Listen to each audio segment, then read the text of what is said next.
கடலூர் மாவட்டம் பெண்ணாடம் மற்றும் அதனை சுற்றியுள்ள கிராம பகுதிகளில் கடந்த 2 நாட்களாக பெய்த கனமழை காரணமாக பெண்ணாடம் அருகே ஓடையில் ஏற்பட்ட வெள்ளப்பெருக்கின் காரணமாக சாலை மூழ்கியது. இதனால் வடகரை கிராமங்கள் துண்டிக்கப்பட்டிருக்கின்றன.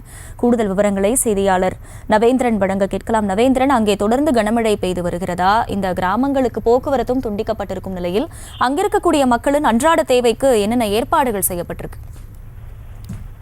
வணக்கம் மகிழா. கடலூர் மாவட்டம் பெண்ணாடம் மற்றும் அதை சுற்றியுள்ள கிராம பகுதிகளில் கடந்த 2 நாட்களாக பெய்த கனமழையின் காரணமாக ஏரி குளங்கள் முற்றிலும் நிரம்பியுள்ளது. இதன் காரணமாக ஓடை வாய்க்கால் உள்ளிட்ட பகுதிகளில் மழைநீர் பெருக்கெடுத்து வாய்க்காலில் அருகே உள்ள பயிர்களை சேதமாக்கியுள்ளது.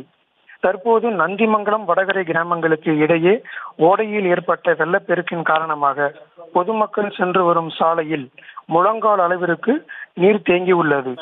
இதனால் அவ்வழியாக சென்று வரும் இருசக்கர வாகன ஓட்டிகள் மற்றும் பொதுமக்கள் பெரிதும் பாதிப்புக்குள்ளாகியுள்ளனர். விவரங்களுக்கு நன்றி நவேந்திரன்.